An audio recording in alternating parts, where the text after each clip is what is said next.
ભૂખ્યા માણસ હોય એ દરેકને ભૂખ લાગે. દરેક વ્યક્તિની ભૂખ એક સરખી જ હોય, પણ જ્યારે એમને ખાવાનું આપવામાં આવે કે ભોજન આપવામાં આવે તો ભૂખ્યો માણસ એ ભોજનનો ગ્રહણ કરે અને એમની ભૂખનો સંતોષ થાય.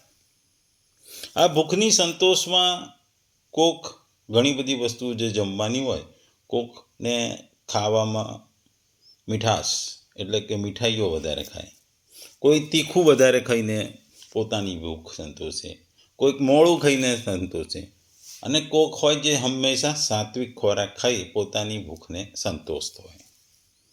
આ ભૂખ સંતોષવા માટે પણ જુદા જુદા રસ્તા છે.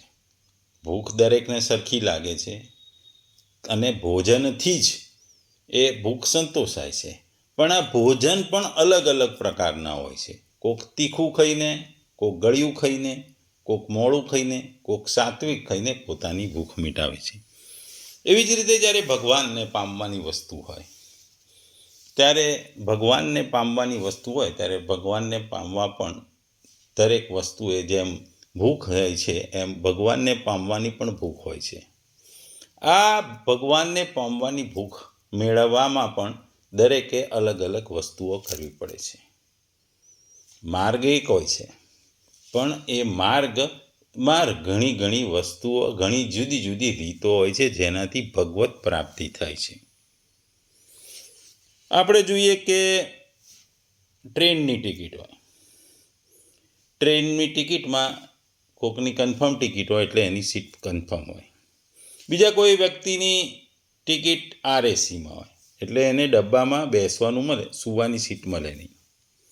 કોકની સીટ વેઇટિંગમાં હોય એટલે એને સીટ મળવાની શક્યતા વધી જાય. અને જ્યારે કોઈક વ્યક્તિ કેવું હોય, ટિકિટ પણ ના હોય, કશું ના હોય, પણ એ ટીસીને પૈસા આપીને ટિકિટ એ જગ્યા મેળવવાનો પ્રયત્ન કરે. એટલે ટ્રેનમાં બેસવા માટે, ટ્રેનમાં કોઈ પણ જગ્યાએ જવા માટેની ટિકિટ લેવા માટે પણ જુદી જુદી પદ્ધતિ છે.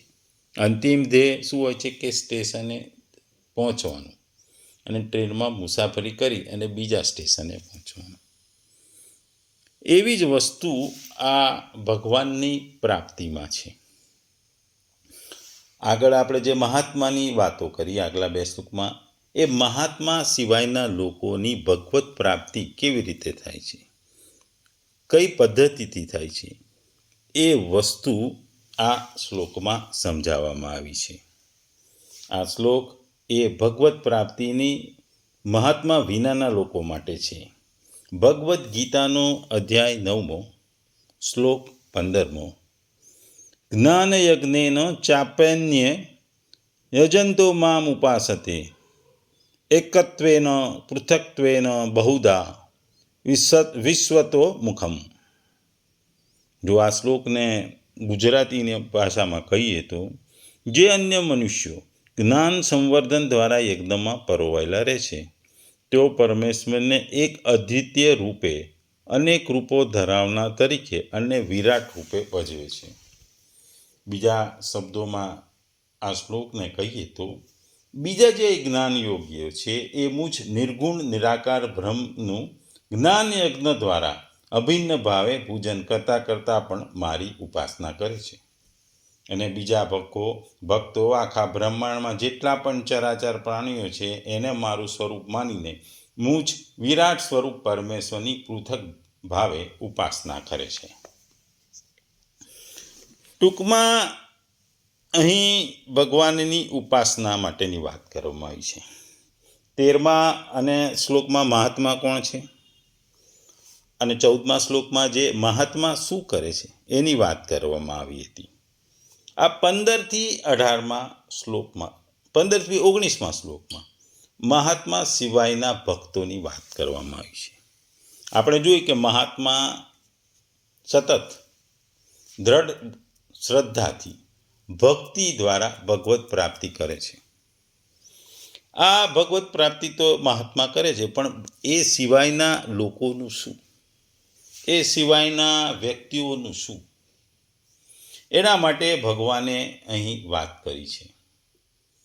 અહીં અન્ય પદ એના માટે જ વાપરવામાં આવ્યો છે કે જે મહાત્મા સિવાયના અન્ય છે, અન્ય લોકો કેવી રીતે ભગવત પ્રાપ્તિ માટે પ્રયત્નો કરે છે એની વાત કરવામાં આવી. આ શ્લોકમાં 3 જાતની વાતો કરવામાં આવી છે. 3 જાતથી ભગવાનને પૂજવામાં આવે છે. આ શ્લોક ઘણા 2-3 જાતની એની થિયરીઓ ચાલે છે. કોક 3 વસ્તુઓને જુદી રીતે જુએ છે, કોક આ 3 માર્ગને પણ જુદી રીતે જુએ છે. આપણી આધ્યાત્મિક સંસ્કૃતિ છે, હિન્દુ ધર્મની આધ્યાત્મિક પરંપરાઓ છે. ઈશ્વરના સ્વભાવ વિશે કંઈક અંશે અલગ અલગ વિચારો છે, ખ્યાલો છે. આદિ શંકરાચાર્યની જે પરંપરા છે, જેને આ પુસ્તક નજીકથી અનુસરવાનો પ્રયત્ન કરે છે, ભગવદ્ ગીતા પણ જેને જુદા જુદા લોકો દ્વારા જુદી જુદી રીતે વિચારવામાં આવે છે.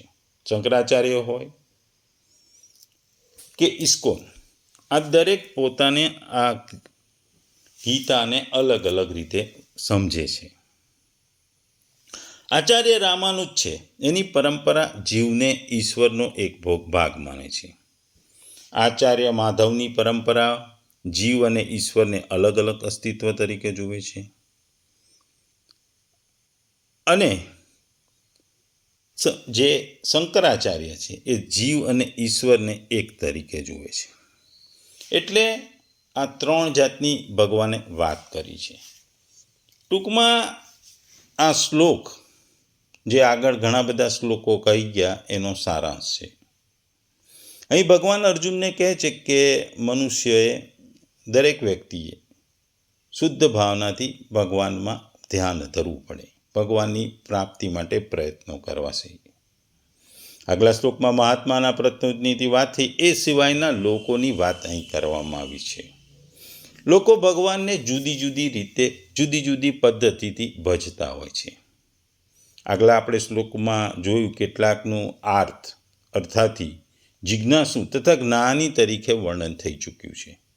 પરંતુ એવા કેટલાય મનુષ્યો છે કે જેઓ આનાથી પણ નિમ્ન અવસ્થામાં હોય છે અને એ જુદી જુદી રીતે પૂજે છે. આપણે જોયું આ 3 વર્ગો છે. એમાં એક પરમેશ્વર સાથે પોતાને એકરૂપ સમજી અને પૂજનારા છે, જે શંકરાચાર્યની પરંપરામાં આવે છે. બીજું પરમેશ્વરના કોઈ મનોકલ્પિત રૂપને ભજનારા છે. અને ત્રીજું પૂર્ણ પુરુષોત્તમ પરમેશ્વરના વિશ્વરૂપની પૂજા કરનારા છે. આમાંના જે મનુષ્યો પોતાને અદ્વૈતવાદી માનીને પરમેશ્વર રૂપે પોતાની પૂજા કરે છે એ સૌથી નીચ અને અધમ હોય છે, અને આવા જ મનુષ્યોનું પ્રાધાન્ય છે. આવા લોકો પોતાને પરમેશ્વર માને છે ને આવી મનોવૃત્તિમાં જેઓ પોતાને ભજે છે એક પ્રકારની ઈશ પૂજા છે. કારણ કે તેઓ સમજી શકે છે કે તે ખરેખર ભૌતિક પદાર્થનો ही ચેતન આત્મા છે. ઓછામાં ઓછું આવો ભાવ મુખ્યત્વે રહે છે. સામાન્ય રીતે નિર્વિશેષવાદીઓ આ પરમેશ્વરને આ રીતે ભજે છે. બીજાના વર્ગના લોકો દેવોને પૂજે છે અને પોતાની કલ્પના પ્રમાણે કોઈપણ સ્વરૂપને પરમેશ્વરનું સવની માની એને પૂજે છે.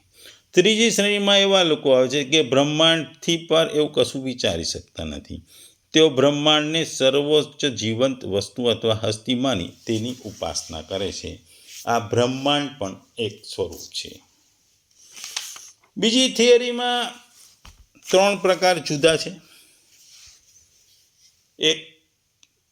એક ભગવાનને જે અવતાર લે એને પૂજે છે. આપણે વિષ્ણુ ભગવાનના અવતાર થયા, શિવના અવતાર થયા, ભગવાન વિષ્ણુના અવતારો રામ છે, કૃષ્ણ છે, એને લોકો પૂજે છે કે મનુષ્ય તરીકે પૃથ્વી પર આવે અને પૃથ્વી પર આવે એટલે એમને ભગવાન તરીકે પૂજવામાં આવે છે. આમાં છે આપણે રામ જોયા, કૃષ્ણ જોયા, હનુમાન જોયા, જે શિવના અવતાર હતો એ આ રીતે પૂજવામાં આવે છે. બીજું જે પરમાત્માને પોતાનામાં માને છે, પોતાના હૃદયમાં માને છે, એ પોતાની અંદર હોય, જે ભગવાનને પોતાના શરીરમાં કે હૃદયમાં હોવાનું માને છે, જે પરમાત્મા તરીકે માને છે. એટલે જે અવતારી પુરુષ છે ભગવાન છે, બીજું છે આ પરમાત્મા, જે પોતાના હૃદયમાં જે આત્મામાં સમાયેલા છે એને માને છે, એને પૂજે છે, એ પરમાત્મા તરીકે પૂજાય છે. અને ત્રીજું છે બ્રહ્મ, જે સંસારમાં સર્વત્ર છે, નિર્મળ છે, નિગુણ છે અને સત્ય છે, એ બ્રહ્મ છે. આ બ્રહ્મને લોકો પૂજે છે, જેનું અસ્તિત્વ છે, જેનાથી આખું સંસારનું અસ્તિત્વ છે, બ્રહ્મના અસ્તિત્વની વાત છે, એનાથી એને લોકો પૂજે છે.